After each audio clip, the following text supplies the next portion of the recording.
भाई और बहनों, मातृशक्ति को नमन। स्टूडियो के अंदर आपकी उपस्थिति को देखकर ऐसा लग रहा है कि आपको रुचि जागृत हो रही है, आपको आनंद आ रहा है, इंटरेस्ट आ रहा है। और क्यों नहीं आएगा? अगर सच्ची बात हमारे को मिलती है, गूढ़ रहस्य हमको मिलता है, तो आनंद आना ही है। वो गूढ़ रहस्य कौन दे सकता है? वो अनुभवी ज्ञानी पुरुष ही दे सकते हैं। हमारा परम सौभाग्य है कि साक्षात अनुभवी ज्ञानी पुरुष स्वामी कमलेशानंद जी विश्वविख्यात, वो महती कृपा करके हमारे स्टूडियो के अंदर हमको धन्य करने के लिए पधारे हैं। आप सभी की तरफ से स्वामी जी आपका बहुत बहुत धन्यवाद, साधुवाद, कृतज्ञता। जय सच्चिदानंद। जय सच्चिदानंद। स्वामी जी, हमारे आराध्य दादा भगवान की जो है, हम स्तुति रूप में, समर्पण रूप में बातें कर रहे थे। 2 सूत्र तो हमने ले लिए, तीसरा उससे भी बड़ा सूत्र व्यवहार जगत का है।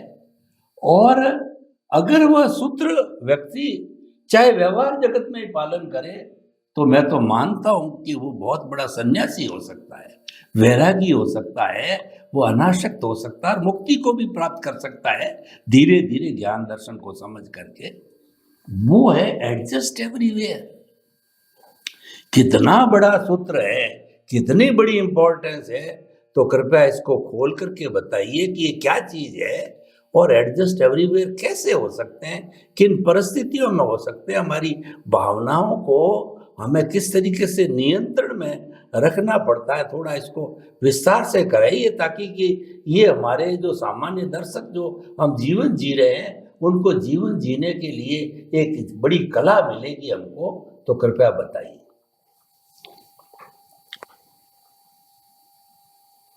एडजस्ट ज्ञानी पुरुष दादा भगवान के मुखारविंद से एडजस्ट एवरीवेयर नाम का छोटा सा सूत्र उनके मुखारविंद से निकला। और सूत्र की जो गहराई है और सूत्र का जो विस्तार है वो बहुत है। एडजस्ट होना वो व्यवहार से भी और निश्चय से भी काम आता है। एडजस्ट होने का मतलब क्या होता है कि किसी के साथ एडजस्ट होने का मतलब होता है उन्हीं अवस्थाओं को स्वीकार कर लेना विदाउट कंप्लेन एंड क्वेश्चन। और अगर ऐसा होता है तो फिर आगे बढ़ना आसान हो जाता है। और दूसरी बात, आध्यात्मिक जगत में एडजस्ट होने का मतलब ये है, कुदरत ने जो संजोग दिया है कोई भी निमित्त से, वो कुदरती रचना के रूप में स्वीकार करो, ताकि व्यक्ति के प्रति कोई राग द्वेष रहे नहीं। क्योंकि ये जो संजोग आपको मिला है वो कुदरती कानून के मुताबिक मिला है। तो इसीलिए जो संजोग आपको अभी मिला है वो आपको सही लगे या न लगे, मगर ये कुदरती रचना है, ऐसा आप समझोगे तो भी आपको एडजस्ट होना आसान हो जाएगा। मूलतः एडजस्ट होने की बात यह है कि व्यवहार दृष्टिकोण से या निश्चय दृष्टिकोण से अवस्था को एज इट इज स्वीकार करो, ताकि इस अवस्था को हम आसानी से पार कर सके। तो मेरा कहने का मतलब यह है कि हम आगे जो बढ़ना चाहते हैं, इसमें यह सूत्र बहुत काम में आता है, ताकि हमारी बाह्य और आंतरिक शक्ति ऐसे अननेसेसरी प्रयासों में खर्च न हो जाए और वो शक्ति हम अपने आध्यात्मिक और सामाजिक विकास में लगाएं। मैंने बहुत सारे व्यक्तियां देखी हैं अपने जीवन में, हालांकि सबका अपना अपना एक प्रकृति का रोल होता है और वो भी कुदरती रचना है, मगर एक कुदरती रचना के रूप में जो रोल होता है उसका मैं एग्जांपल देता हूं कि छोटे छोटे व्यक्ति क्या होते हैं, कि कैसे वो आगे बढ़ते हैं और कैसे उसको जानकारी मिल जाती है। तो हम जब छोटे थे और अहमदाबाद जैसे ओल्ड सिटी में हम रहते थे और उस समय वहां बहुत सारे लोग बिजनेस के लिए, काम काज के लिए, नौकरी के लिए आते जाते रहते थे। तो एक नई व्यक्ति कैसे सेटल होती है, मैं उसका एक एग्जांपल दे दूं। जब कोई व्यक्ति नई आती है तो पहले उनको जानकारी तो कुछ है नहीं, मगर वो क्या करती है, जानकारी के लिए अपने इर्द गिर्द जो लोग रहते हैं उनके साथ बैठते हैं, चाय पानी पिलाते हैं खुद के पैसे से और उनसे जानकारी लेते हैं, क्योंकि वो इस इलाके में रहने वाले लगती है, वहां ये शायद पैदा होगा, ऐसा भी हो सकता है। तो उनको सब कुछ मालूम है, डायरेक्ट या इनडायरेक्ट बातें। तो ऐसे ऐसे करके वो जानकारी लेते हैं। तो जो उस समय वो पैसा खर्च करता है और समय खर्च करता है वो उनके लिए इन्वेस्टमेंट हो जाता है। क्या हो जाता है? इन्वेस्टमेंट। एक्सपेंस नहीं होता है। तो मगर उसका मकसद क्या है कि इंफॉर्मेशन लो ज्यादा से ज्यादा, और वो इंफॉर्मेशन मेरे को आगे बढ़ने में हेल्प करेगा।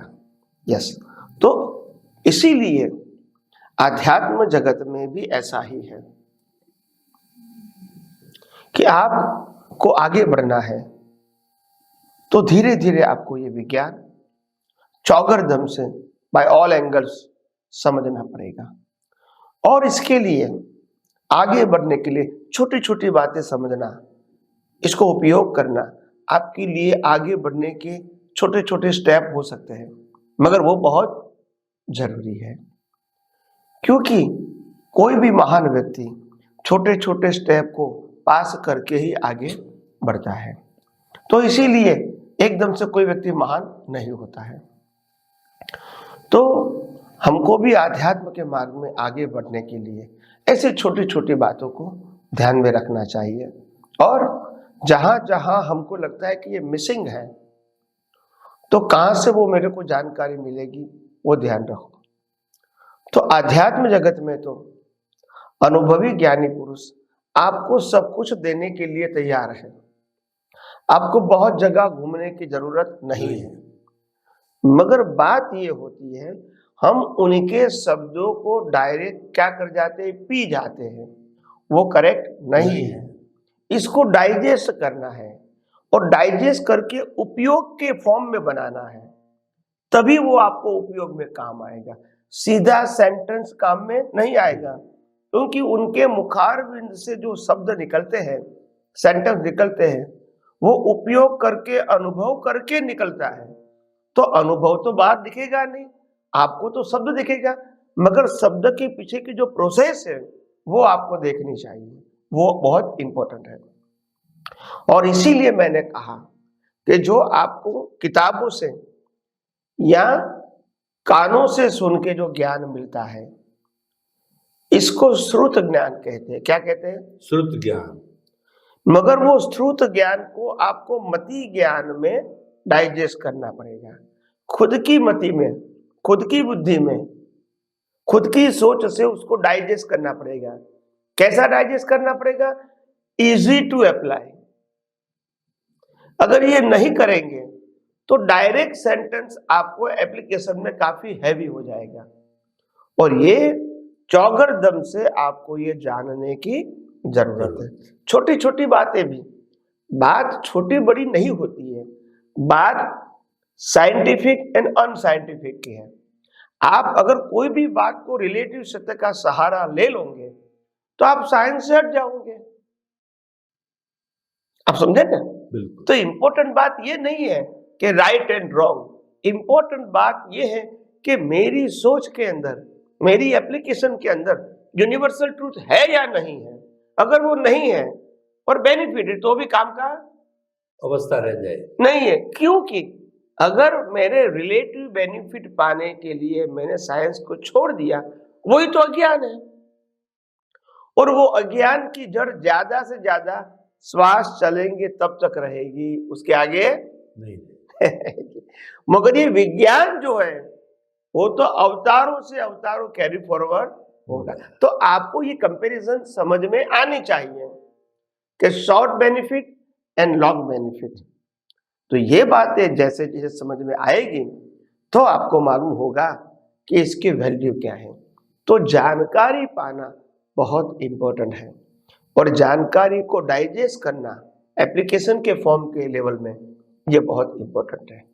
तो इसीलिए ये मुक्ति के मार्ग में जैसे जैसे आप आगे बढ़ोगे वैसे वैसे बहुत सारे प्रश्न ऐसे भी आएंगे जो रिलेटिव सत्य आपके ऊपर हावी हो जाएगा। क्या हो जाएगा? हावी। क्योंकि वो तो कितने अवतारों का अभ्यास है, मगर वो रिलेटिव सत्य को स्ट्रांगली विज्ञान की हेल्प से अज्ञान मान के उनकी डिवैल्यू आपको करनी पड़ेगी। तभी विज्ञान का पावर आप में बढ़ेगा और जैसे पावर बढ़ेगा तो आपके लिए एप्लीकेशन क्या हो जाएगा? इजी हो जाएगा। नहीं तो विज्ञान सिर्फ सेंटेंस से सुना है और डाइजेस्ट नहीं किया है तो वो जो रिलेटिव सत्य रूपी अज्ञान है वो हावी हो जाएगा। तो उसमें क्या होगा? तुरंत लगेगा मेरा क्या, मेरे को क्या फायदा मिलेगा। बस ये सेंटेंस रिलेटिव सत्य हो गया। जब मेरा शब्द आता है तब आपको लगना चाहिए मेरा मतलब प्रकृति नहीं, मेरा मतलब आत्मा। तो प्रकृति हो गई मतलब आपका ट्रैक बदल गया, फिर साइंस नहीं रहेगा, रिलेटिव सत्य रहेगा।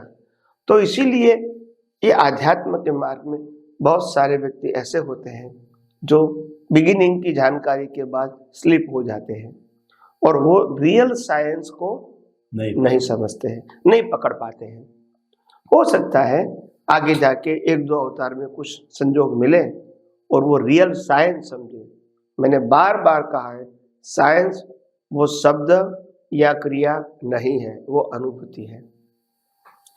साइंस वो दृष्टि है, साइंस वो विजन है, साइंस वो सेपरेशन है। तो आप शब्द और क्रिया को ही साइंस मानोगे तो आगे बढ़ सकते नहीं है। तो वैसे धीरे धीरे और भी आगे हम बात करते रहेंगे। स्वामी जी आपका बहुत बहुत धन्यवाद। आपने बताया कि एडजस्ट एवरीवेयर की एप्लीकेशन व्यवहार जगत और निश्चय जगत दोनों में होनी चाहिए, होती है और दोनों जगत में उपयोगी है। ये सूत्र जो है दोनों जगत के लिए आपकी एप्लीकेशन कैसे होती है उसके ऊपर डिपेंड होता है। तो आपने बताया कि आप जो है मैं का क्या अर्थ लेते हैं उस पर डिपेंड करता है कि मैं सोहन राज लेता हूं मैं का अर्थ तो मेरा ध्यान से जुड़ गया और मैं उसका अर्थ शुद्ध आत्मा लेता हूं तो मैं निश्चय जगत से जुड़ गया। तो ये मेरा का अर्थ ये हो गया कि मेरा शुद्ध आत्मा का उद्धार हो, एडजस्टमेंट हो, शुद्ध आत्मा पवित्र बने, तो वो दृष्टिकोण अलग है और मेरा उत्थान हो, मेरा प्रमोशन हो, मुझे लाभ मिले, ये देहाध्यास हो गया। बहुत सुंदर एडजस्ट एवरीवेयर की आपने बात बताई, एप्लीकेशन बताई, इसको हमें करना चाहिए। बड़ा सूत्र हमारे सामने है। अभी हम इसी क्रम में आगे बढ़ें तो दादा ने एक इससे भी बड़ा सूत्र दिया जो कि लगता है ये तो विरोधी बात कर रहे हैं दादा। भुगते उसकी भूल, मुझे तकलीफ हो रही, मेरे को किसी ने टक्कर मार दी, मेरा नुकसान कर दिया, मेरे पैसे खा गया और दादा कहते हैं कि भूल तेरी है। तो कई बार तो ये आता है दादा क्या कह रहे हैं, क्यों कह रहे हैं, लेकिन दादा झूठ नहीं बोलते, सत्य कह रहा है। तो भुगते उसकी भूल के पीछे क्या साइंस है वो आप बताओ, तब स्पष्ट होगा और इसको सही माना जाएगा। कृपया बताइए। प्रश्न के लिए धन्यवाद। भोगते उसकी भूल, उसका मतलब क्या है? सबसे पहली बात, भुगतान कौन कर रहा है? प्रकृति कर रही है और प्रकृति दूसरी प्रकृति के निमित्त से भुगतान कर रही है, या तो कोई जड़ साधन के निमित्त से वो भुगतान कर रही है। तो भुगतान जो प्रकृति कर रही है वो ऐसा मानती है कि सामने वाले के व्यवहार से मेरे को भुगतान हो रही है, मगर कुदरत कहता है नहीं, ऐसा नहीं है। जो भुगतान कर रहा है, चाहे पुण्य की चाहे पाप की, दोनों को भुगतान कहते हैं और उसको इंग्लिश में उसको सफरिंग बोलते हैं। सफरिंग। तो भुगतान सिर्फ पाप के लिए नहीं है, पुण्य के लिए भी भुगतान शब्द ही प्रयोग आध्यात्म में किया जाता है। दोनों का भुगतान वो उसकी भूल का परिणाम है। अभी यहां दुनिया की दृष्टि में आज की भूल का परिणाम है, ऐसा लोग मानते हैं, मगर ऐसा नहीं है। नहीं है। हमेशा कुदरती कानून के मुताबिक भूल कर्म के रूप में होना और भूल की सजा मिलना, उसके बीच मिनिमम 1 बर्थ का अंतर होता। तो जब आप भुगतान करते हैं तब आपकी भूल नहीं है, यानी वो शरीर की भूल नहीं है, मगर ज्ञानी पुरुष ये कहना चाहते हैं कि सामने वाला व्यक्ति जो निमित्त है उसकी भी भूल नहीं है। ये दोनों की भूल पिछले अवतार में कर्म के बीज के रूप में हो चुकी थी, इसका ये फल है। तो न भुगतान करने वाला भी गुनहगार है और न भुगतान करने वाला करवाने वाला भी गुनहगार है, दोनों निर्दोष है। अगर मैं किसी को दुख दे रहा हूं तो उनकी भूल है मानना, वो भी भूल है, और मैं दुख दे रहा हूं तो मेरी भूल मानना, वो भी भूल है। दोनों भूल है, क्योंकि दोनों की प्रकृति पिछले अवतार के कर्म के फल स्वरूप अपना हिसाब चुकता कर रही है। तो इसीलिए हमने ये कहा कि भोगते उनकी भूल का मतलब होता है जो मानता है मेरी गलती है, ये उनकी भूल है। चाहे वो भुगतान करने वाले हैं या भुगतान करवाने वाले हैं, दोनों में से जो व्यक्ति मानता है मेरी भूल है तो वो उनकी भूल है। वास्तव में दोनों में से किसी की भूल नहीं है ही नहीं। दोनों ही प्रकृति की भूल पिछले अवतार में थी, अभी इसका परिणाम आ जाए। तो भोगते उनकी भूल का मतलब ये है कि जिसके पास अज्ञान है वो भुगतान करेगा। और इसीलिए हमने आध्यात्म विज्ञान में स्पष्ट बताया कि भूलों की प्रकृति की मन वचन काया की भूलों की माफी मांगना, इसको आध्यात्म मार्ग में पुरुषार्थ नहीं कहते हैं। माफी व्यवहार से मांगे प्रकृति, वो गलती नहीं है, मगर माफी को आप पुरुषार्थ मानोगे वो गलती है। प्रकृति किसी के टकरा गई और सॉरी बोल दे तो वो तो उदय कर्म है, और नहीं बोले तो भी उदय कर्म है, मगर हमको गलती हो गई उसकी माफी मांगनी चाहिए, ये जो समझ है वो करेक्ट नहीं है, क्योंकि वास्तव में किसी की गलती हो ही नहीं है, ये तो गलती समाप्त हो रही है इफेक्ट के रूप में। तो इसीलिए आध्यात्म विज्ञान ने कहा कि जिन्होंने दुख दिया है वो भी गलत नहीं है, और जो दुख का अनुभव कर रहे हैं वो भी गलत नहीं है। दोनों ही पिछले जन्म में करेक्ट कर सकते हैं। दोनों ही अपने कर्मों के फल की भुगतान कर रहे हैं। अगर दोनों अपनी अवस्थाओं को कुदरती रचना देखेंगे तो दोनों मुक्त रहेंगे। मगर एक व्यक्ति किसी को दुख देने के बाद कहेंगे या मानेंगे कि ये दुख दिया वो मेरी गलती है, ऐसा मानेगा तो वो भुगतेगा। समझ में आया? तो इसीलिए दोनों में से एक भी पक्ष की भूल आज नहीं हो सकती है। कुदरत का एक ही कानून है कि कोई भी व्यक्ति का जन्म, जीवन और मृत्यु का पूरा पैकेज जन्म से पहले बन चुका है, और अभी जो जीवन है वो हिसाब के रूप में है। तो दोनों का जब जीवन हिसाब के रूप में है तो आज दोनों में से किसी की भूल नहीं है। ये तो भूल का फल है, और फल को हम भूल मानेंगे, ये हमारी दृष्टि की भूल है। तो यह भोगते उनकी भूल का मतलब ये है, जो लोग भूल खुद की मानते हैं वो भूल है।